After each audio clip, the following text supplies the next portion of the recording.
राष्ट्रवादी शरद पवार पक्षातर्फे राज्यात महिलांवर होणाऱ्या अत्याचाराबाबत प्रदेशाध्यक्ष रोहिणी खडसे यांच्या नेतृत्वात आज आंदोलन करण्यात आलं। राज्यात महिलांवर अत्याचाराचे प्रमाण वाढले असून लाडक्या बहिणींना योजना देण्याऐवजी सुरक्षा द्या, महिलांना वाऱ्यावर सोडू नका, महिलांच्या सुरक्षेसाठी गृहमंत्री देवेंद्र फडणवीस हे अपयशी ठरले असून त्यांनी तात्काळ राजीनामा द्यावा या विविध घोषणा देत राष्ट्रवादी शरद पवार पक्षातर्फे आकाशवाणी चौकात आंदोलन करण्यात आलं। सत्ताधारी पक्षातील लोकांना फक्त बोलायचं आणि राज्यातील वातावरण खराब करायचं यासाठीच त्यांना सुपारी दिली असते।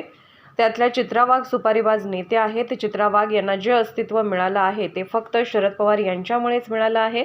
पक्षाने त्यांना संधी दिली नसती तर त्यांची ओळख निर्माण झाली नसती। त्यांनी चिखलफेक करण्यापेक्षा महिलांच्या हक्कासाठी एकत्र येऊन पाठिंबा दिला पाहिजे। आंदोलन करण्यात येत आहे राष्ट्रवादीतर्फे। आज संपूर्ण महाराष्ट्रामध्ये राष्ट्रवादी काँग्रेस शरदचंद्र पवार पक्षाच्या आम्ही सगळ्या पदाधिकारी राज्यव्यापी आंदोलन करत आहोत। आज महाराष्ट्रामध्ये ज्या महिला अत्याचाराच्या घटना वाढलेल्या आहेत, आज त्यांच्यावर अत्याचार केले जात आहेत, महिलांवरचे अत्याचार आणि त्याच्यानंतर त्यांचा खून देखील केला जातो, अशा अनेक घटना आज संपूर्ण महाराष्ट्रामध्ये आपल्याला बघायला मिळत आहेत। या सगळ्या घटनांचा निषेध करण्यासाठी आणि या सरकारचा निषेध करण्यासाठी आम्ही हे राज्यव्यापी आंदोलन आज करतोय।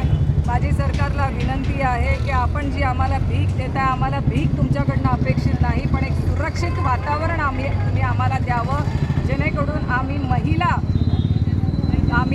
चांगल्या रीतीने समाजामध्ये वावरू शकू। आम्ही आज रस्त्यावर फिरत असताना आम्हाला प्रत्येकीला आज भीती वाटते की आज उद्या आपण रस्त्यावर गेल्यावर काय होणार आहे, आपण सुरक्षिततेने घरी पोहोचणार आहोत की नाही आहोत। या सगळ्यांच्या आईवडिलांमध्ये जी चिंता वाढलेली आहे, यासाठी एक सुरक्षित वातावरण सरकारने आम्हाला द्यावं।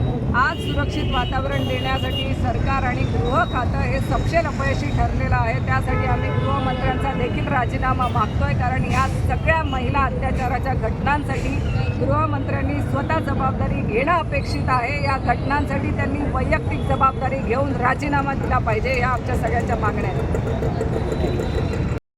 सध्या विद्या चव्हाण आणि चित्रा वाघ यांच्यातलं जे जुनं प्रकरण आहे सोन्याच्या छळावरचं, ते परत एकदा तापलेलं आहे।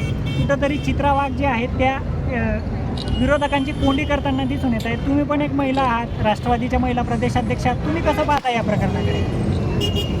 मला असं वाटतं सत्ताधारी पक्षामधल्या काही लोकांना फक्त बोलायचं आणि महाराष्ट्रातलं वातावरण खराब करायचं, याच्यासाठीच त्यांना काहीतरी सुपारी दिलेली दिसते। त्यातल्या चित्राताई या सुपारीबाज नेत्या मला वाटत आहेत, कारण आजच्या दिवशी महाराष्ट्रामध्ये असंख्य महिलांच्या संदर्भामध्ये प्रश्न असताना, त्यांच्या अत्याचाराच्या घटना वाढलेल्या असताना, अशा सत्ताधारी पक्षातल्या एक महिला प्रदेशाध्यक्षांनी या एकमेकांवरती चिखल करण्यापेक्षा स्वतः या महिलाच्या पाठीशी उभं राहण्याचं काम करावं, त्यांना एक सुरक्षित वातावरण देण्याचं काम करण्याची त्यांच्याकडनं अपेक्षा असताना त्या एकमेकांवर चिखलफेक करून काय साध्य करणार आहात। आज माझी महाराष्ट्रातल्या प्रत्येक महिला नेत्यांना विनंती आहे, राजकारण बाजूला ठेवा, पण आज महाराष्ट्रातल्या प्रत्येक महिलेला सुरक्षित वातावरण देण्याची जबाबदारी ही सरकारची आहे आणि त्यासाठी आपण सगळ्या महिला नेत्यांनी एकत्र येऊन महिलांसाठी लढणं गरजेचं आहे।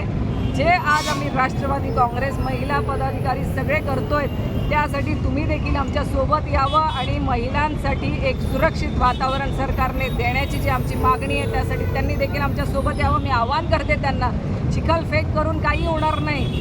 आज तुम्हाला संपूर्ण महाराष्ट्र बघत आहे, तुम्ही आदरणीय पवार साहेबांवरती जी टीका करतायत ना, आदरणीय पवार साहेबांवर टीका करण्याची उंची पण तुमची नाही आहे, कारण आज त्या माणसाने असंख्य नेत्यांना घडवलं आहे आणि मी अभिमानाने सांगू शकते की सगळ्यात जास्त महिला नेत्या घडवण्याचं काम हे आदरणीय पवार साहेबांनी केलेलं आहे। सगळ्यात जास्त महिलांच्या पाठीशी उभं राहण्याचं काम आदरणीय पवार साहेबांनी महाराष्ट्रात केलेलं आहे। तुमच्यासारख्या अनेक, एकट्या नाही तर अनेक नेत्या पवार साहेबांनी घडवल्यात। त्याच्यामुळे पवार साहेबांवरती टीका करताना 100दा विचार करा, कारण आम्ही या सगळ्या महाराष्ट्रातल्या त्यांच्या खंबीर मुली त्यांच्या पाठीशी आहोत। त्यांच्या बाबतीमधला एक शब्दही आम्ही ऐकून घेणार नाही। लोकनायक न्यूज